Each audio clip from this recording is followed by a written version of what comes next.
South Carolina will vote on Saturday, but on Sunday, I'll still be running for president. I'm not going anywhere.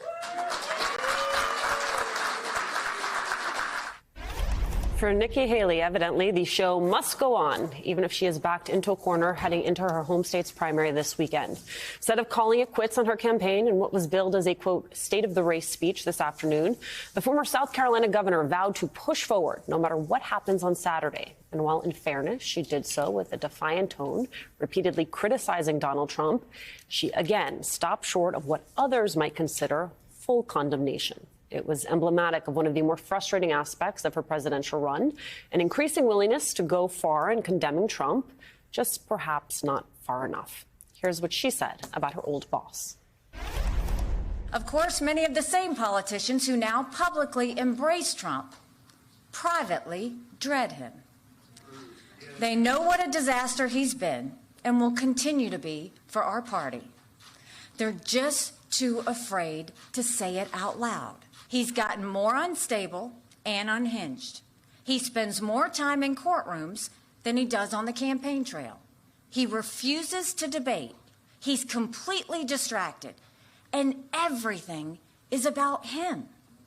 He's so obsessed with his own demons from the past, he can't focus on delivering the future Americans deserve. Let's bring into our conversation NBC News correspondent Ali Vitali live from Greenville, South Carolina, where Nikki Haley gave her speech earlier today. And with me at the table, editor-at-large of the 19th and host of the new podcast, The Amendment, Erin Haynes. Jim is also back with us. Ali, what stood out to you about today's speech? I think what stood out to me, Alicia, is the fact that they felt they had to make this speech at all. Usually, it's not a good sign if you're a presidential campaign who puts an advisory out the night before that says, I'm going to be giving a state of the race address, and everyone's immediate question is, are you going to drop out? Part of the reason they did this event today was to dispel any of the notions between now and South Carolina this weekend that she is going to be leaving the race. They wanted to make very clear that she says what she means and means what she says when it comes to how long she's willing to grind this out. And that's clearly through Super Tuesday. We're seeing it now in the schedule that they've just put out. She's going to Michigan, and then, of course, through other Super Tuesday states like Texas and Virginia. But then also the fact that she's on the airwaves in Michigan, which votes just a few days after the Palmetto State here over the weekend. About a $500,000 buy that'll run over the course of 6 days. But it's the first ad buy we've seen them make outside of South Carolina, showing another degree of seriousness about staying in the race and campaigning. Of course, the realities for the Haley campaign are what they've always been, which is that she's likely to lose her home state. It's likely to be by a pretty large margin, and it's definitely going to be to Donald Trump, the otherwise presumed nominee of the Republican Party. I think what's also striking, though, is both the ways that Haley has been willing to go after Trump anew over the course of the last few weeks. People can rightly wonder whether or not it's too little too late.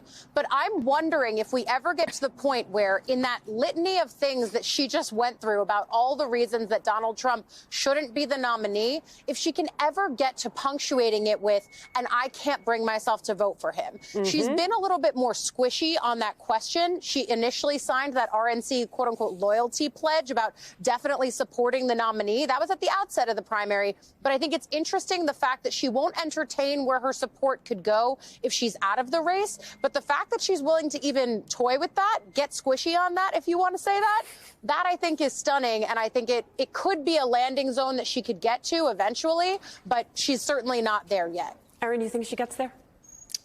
I don't know. But what we do know is that she has not been willing to say that she is not willing to support him should he become the nominee. And South Carolina is going to just be the latest step along the way to his march to the nomination, right? I mean, you think back to just 4 years ago, to the extent that South Carolina resurrected President Joe Biden's campaign at that time. This is really kind of solidifying, probably, I think we're going to see former President Donald Trump's hold on the Republican Party. And so, she is somebody who is running in her home state that is very much in favor of this former president and not in favor of her.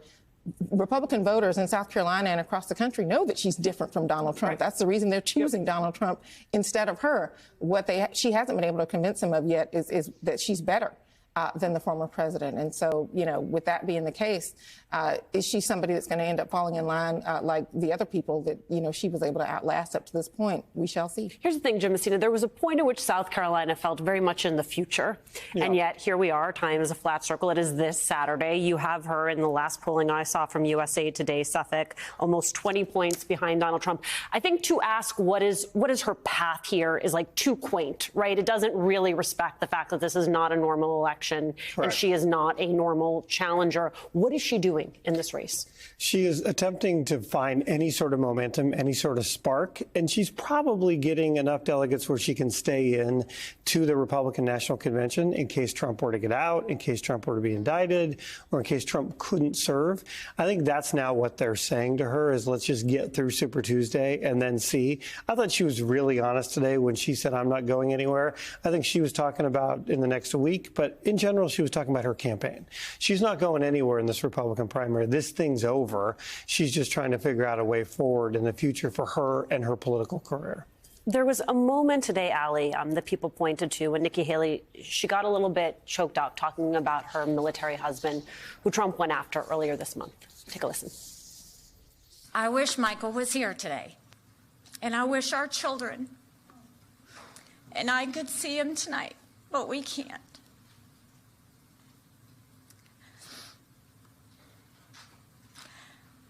He's serving on the other side of the world, where conflict is the norm, where terrorists hide among the innocent, where Iran's terrorist proxies are now attacking American troops.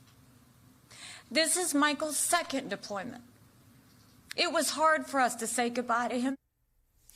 Ali, you and I have both written books on women and leadership, so we know that emotion is often weaponized against women candidates in order to question their competency. So I'm going to put that question aside for now and instead talk to you just a little bit about the substance of what she was trying to say there, which is Trump has repeatedly attacked military personnel. Yeah.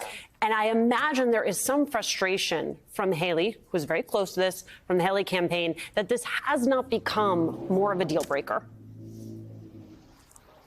I think that's right. And I think maybe the explanation for that, Alicia, is the fact that we've done this before in different iterations. I mean, we've done this with Gold Star families back in the 2020 election, back in the 2016 election. I mean, we've seen different iterations of Trump going after military members and military families before. I think before he was even officially a candidate, he was going after Senator John McCain's service during the war. And so I think a lot of that is baked in the cake when you think about Donald Trump. I also think, and everyone here on the panel has a deep knowledge of the way that candidates run campaigns and how much of a personal investment it is. I also think that this might be a moment where you're reminded of the human toll of running for president. It is a difficult gig, and it's especially difficult when you're forging ahead and you know that that is not likely going to end the way that you want it to. I was really surprised to see Nikki Haley get that choked up and get that emotional today. She has done this refrain about her husband's service time and again out here on the campaign trail.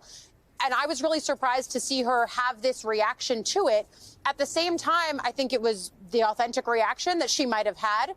And so it was another moment where voters get to see another side of her.